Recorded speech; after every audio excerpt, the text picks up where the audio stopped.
I've been meaning to react to this video for the longest time now, so let's do it real quick. Okay, so first step of my first time doing a blowout, and trying to take some tips from CynDoll.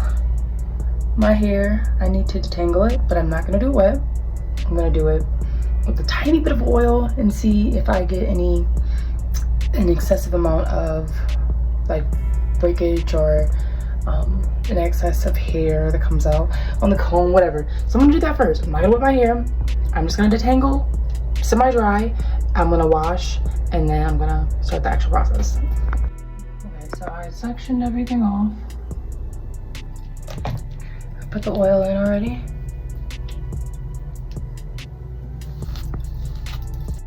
This is where mechanical damage happens, whether you're combing your hair wet or dry. That yanking, that snapping sound that you hear is your hair snapping. You need to use smaller sections, way smaller sections. When you allow your hair to get really tangled and matted because you're wearing it in its natural state, you need to be more intentional. Being intentional from this perspective is parting your hair in a lot more sections so you can comb out each section little by little. If you have to yank the comb through, you're not combing it through the hair. The hair should glide through the comb, and if it's not gliding through, you have not added enough oil for your detangling process and you haven't worked it through enough.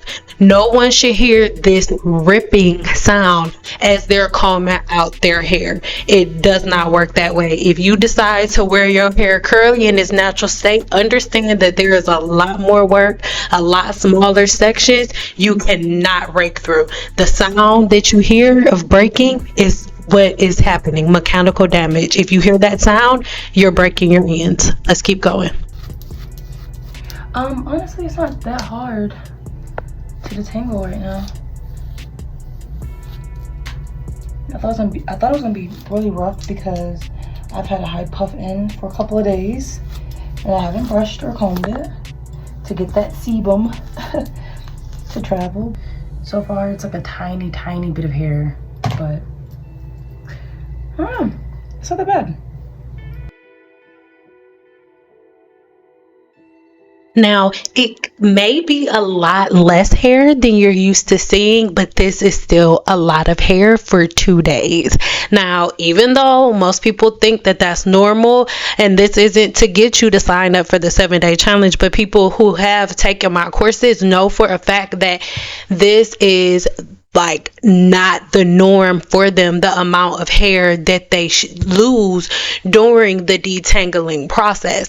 So those rips that you heard, those were the ends breaking. So if you took smaller sections, then you wouldn't get as many rips and tangles. And as you're taking the comb through your hair, if you feel any resistance, stop, add a little bit of oil to that spot, work it in, not the scalp. We're talking about that exact spot on the ends, anywhere from the mid shafts to the ends. Work the product in and then keep combing through the hair. Anytime you get resistance, stop. You should never hear the sound of ripping. The sound of ripping is your hair ripping. So be careful with that, okay? This isn't magic. You have to be in co-creation with your hair. Pay it. Okay, and this is as much as I have on my brush. Looking healthy. Products I'll be trying. I'm terrified, but I have the heat protectant. I wanted to get one that was recommended by CynDoll, but it's fine. I just got this Tresemme one. I'm gonna put that on and I'm gonna start blow drying. I'm scared. I'm so scared. Finally done. Now I'm gonna actually start doing the rollers. I'm scared because I don't know what I'm doing, but I'm gonna have to figure it out.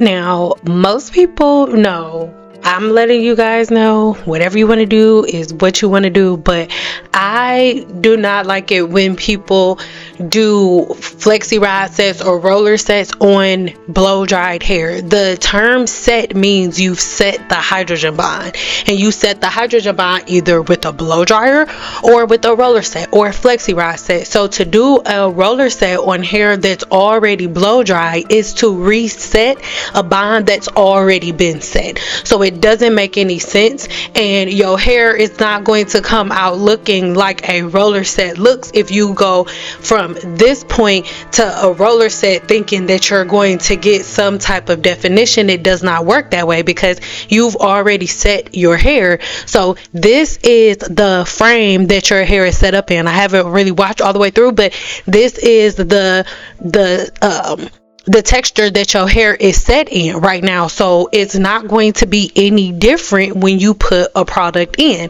What you should have done as soon as you took out as soon as you rinsed out your conditioner, you should have went in with your styling foam and then put the flexi rods in at that point when your hair was wet, and then you're setting the bond. You have a way better chance of your curls coming out looking like something or somebody if you do it like that. But if you go this way, then you have the chances of fighting with the way that your hair is already set, instead of going ahead and waiting until the hair dries all the way and then there's the new set. But if you do it this way, in my opinion, and I could be wrong because I haven't seen it in yet, in my opinion, it's going to look absolutely crazy because the bond is already set. The curls are not going to form around the flexi rod or the perm rod or whatever you're getting ready to use. It's not going to form around that to create a new set. It's going to do the same thing all over again.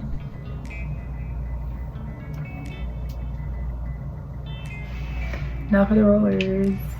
Rollers of choice. I'm pretty sure I got this from Target, and then I'm gonna use a tiny bit of this mousse, even though I'm terrified because it's wet, but we'll see. Let's see.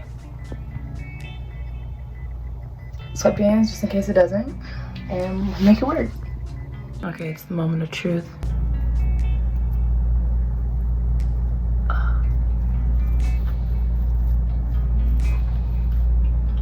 Oh, wait a minute. I think it actually worked. No, that did not work out. And this is the final look. I just had to put it up because it looked kind of crazy. I'm not gonna hold you. So this one, it's not so bad.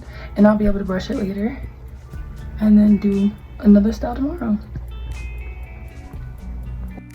Now you cute, boo. I am not trying to embarrass you or nothing like that, but I just want to show you what I mean about the bond already being set. On the right, you can see that is the photo right before you put the flexi rods in or the rollers in, and then the photo on the left, my left, is the photo after they were already in. As you see, the shape is the exact same. The only difference is the ends are slightly bent over. You know why? You re-wet the bond, you reset the bond just a little bit with that little itty bitty minuscule amount of that foam wrap. So I really want you guys to pay attention to that. This is not to front on you, girl, because I understand you did a really good job. The first thing you need to do, take smaller sections, use a little bit more oil.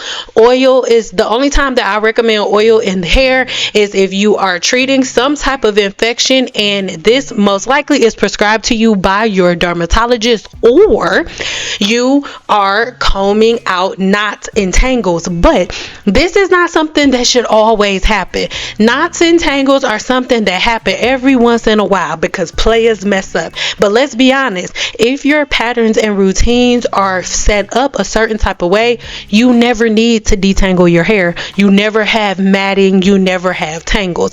There are a group of women who have really thick and really curly hair that never have matting and never have tangling. So this is why I think that it's really important for us to focus on our patterns and routines before we do anything else, because Normally, we would run to conditioners, and this is the segue to our next conversation. Normally, we would run to conditioners because we're like, oh my God, conditioners are better. And I know there's going to be somebody's granddaughter, somebody's irritating, almost bald headed granddaughter is going to say, oh my God, it's so much better if you use conditioner. That is not true. If you use conditioner, you are doing the same damage we told you about today. Plus, it's even worse because the hair is weakest when it is wet. And guess what? The one ingredient within conditioner that gives it its slip that you guys love is oil. So let's unpack that. But number 2 is, as it pertains to detangling your hair, the very first step to detangling your hair is never letting it get tangled to a certain extent in the first place. I know that this may make people feel a certain way, but I'll put a couple of comments here on the screen from women who used to feel away but now see the light, right? But if you never allow your hair to get tangled to a certain point, detangling isn't that difficult, and detangling may become a thing of the past. But if you are in that position where you need to, most people, when they hear me say detangle your hair with oil, they argue with it because they're like, oh no, you need water and conditioner and da da da da. Well, the truth of the matter is, I've said this 50 million times, but we'll talk about it again. When it comes to conditioner, the thing within the conditioner that gives it the slip that you're so in love with is the oil, right? Because this is how an oil is made. I'll put it up on the screen. And as you can see, when you make oil, when you make conditioner, I've done it multiple times. When you make conditioner, what you first do is get water. And then within that water, you get a certain type of emulsifying wax. Depending on the type of conditioner that you're making, there's a specific type of conditioner. There's a specific type of emulsifying conditioning wax that you use. If you're trying to do a moisturizing conditioner, or if you're trying to do like a silk amino base, like it's going to be dependent on the wax base that you use, right? But in this video, I don't know, I'll put it right here. I think this video that I'm going to use is going to be a moisturizing conditioner. So there's water, wax. They put the water and the wax in a microwave or a double broiler, and then you melt it down until the water and the wax are emulsified. Then you take an emulsifier, you take an actual tool that helps you to blend that wax and that water together until it becomes the consistency of a conditioner. Okay, so the conditioner, the wax, and the water, that consistency that you're seeing itself has nothing to do with the slip that you're getting. The thing that gives it the slip are the additives, right? And most of the additives are oils and silk amino acids, and then there'll be like a preservative that they'll put in, and a scent, right? And it's all clearly right here. So the thing that gives the hair its slip that you guys are going after when you wet your hair and you slap all of these pounds of conditioner on the hair, the thing that gives it the slip is most of the time the silk amino acid that they add, and then a couple of drops of oil, but mainly the silk aminos and the oil, right? So if you take away the thing that breaks the bond, because there are 3 bonds that hold your hair together, the hydrogen bond being one of them that's broken by water. If there are 3 bonds holding your hair together, one of them is broken by water, then by definition your hair is weakest when it's wet. It's not, why do we have to talk about this, right? So when your hair is now in its weakest state, then you begin to detangle it and your hair falls out in clumps. Whereas if you change your habits and your patterns, you drastically decrease the amount of hair that you're shedding during the process. And when you decrease the amount of shedding, you decrease the amount of hair that you're losing, and it makes the process easier. You're able to retain length more. You're not big chopping every 5 minutes. Your hair isn't see-through whenever you straighten it, right? Because you're not allowing the hair to get tangled like that. And when you do have tangles, you're not breaking the hydrogen bond with conditioner, because conditioner breaks the hydrogen bond, because that's what it's meant to do. It has water in it, right? So if you just go ahead and deduct the water, deduct the wax, and you just take the oil out, don't, right, you can take oil and you would put oil, you would grab it in like different sections, right? No, this is not my hair. I know somebody gonna ask. If you want to see what my hair look like, look in the description box below, in the box. But focus, girl, focus. My hair ain't got nothing to do with your brain cells, okay?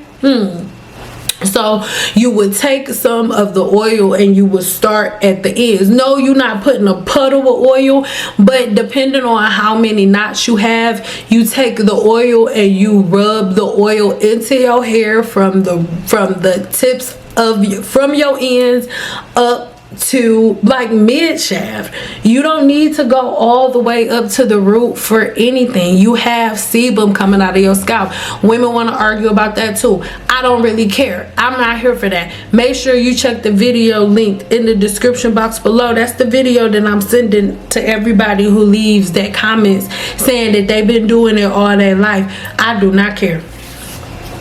We do not care, because everything works until it doesn't. So if you put yourself in this position to make sure that you're able to keep your scalp clean and clear and free and full of debris, then this routine and these patterns become very easy and very simplistic. All right, but if we are constantly going back and forth and trying to reinvent the wheel instead of just following patterns that have already been set up, then things are going to be really confusing. But if you simply use a little bit of oil, work the oil into your hair a little bit, and when I say a little bit, I'm talking about like a dime size per knot entangle.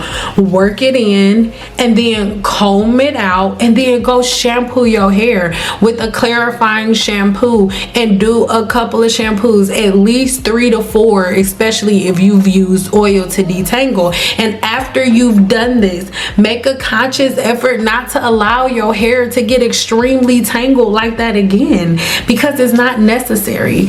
So I really hope that this video was quick, straight, easy, and to the point, and you did a great job. The only thing again that I would say, go in smaller sections, right? Use that dime size amount. Go comb up from the ends up to mid shaft into after you've worked the product in and you can run your fingers through it. Then you pick up the comb. All right, if you can't run your fingers through it, don't run the comb through it, right? But once you work the oil in and you can run your fingers through it, then you pick up your brush and brush your hair, brush the combs and brush the knots and the tangles out, then proceed to shampooing your hair.